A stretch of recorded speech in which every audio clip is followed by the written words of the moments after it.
ត់ដៃអូនដាក់នៅក្រោមខ្នើយអោ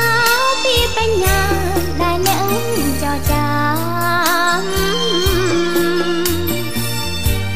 ឬមួយអ្នកខំបង្កើតស្នេហាដើម្បីប្រាថ្នារួមរស់ស្នេហា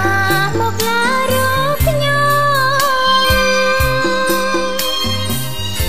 សម្បត្តិដែលអ្នកកត់នៅសំដីចាក្នុងដួងใจថ្មីថ្មីគ្មានភ្លេចឲ្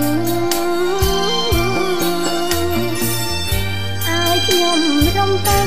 ជាប់នៃជីវិតឥឡូវប្រែកិច្ច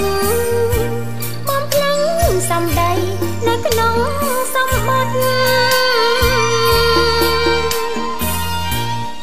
សម្បត្តិក្រោមខ្នើយម្ដេចអ្នកភ្លេចសន្យាពីប្រដែលថាស្នេហ៍មិនរលត់ចិត្តល្បីមិនដល់សម្បត្តិចោលពីបាត់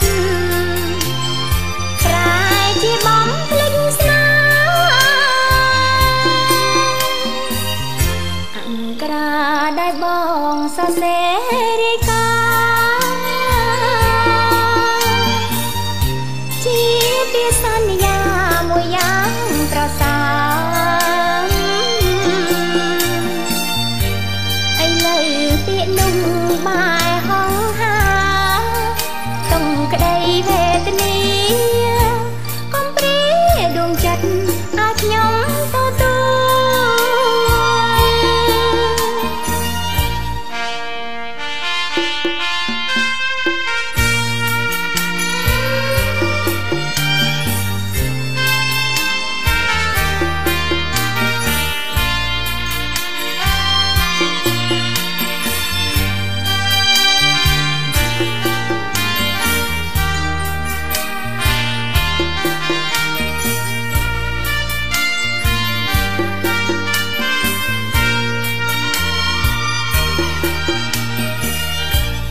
សម្បត្តិក្រោមខ្នើយម្ដេចអ្នកភ្លេចសន្យា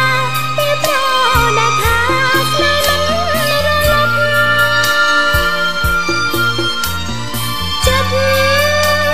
ល្បីមិនដល់សម្បត្តិចោលពីបាត់ប្រែជាបំភ្លេចស្នេហ៍អង្គរាដែលបងសរសេររាយការណ៍ជាពាក្យសន្យាមួយយ៉ាងប្រសើរឥឡូវពាក្យនោះ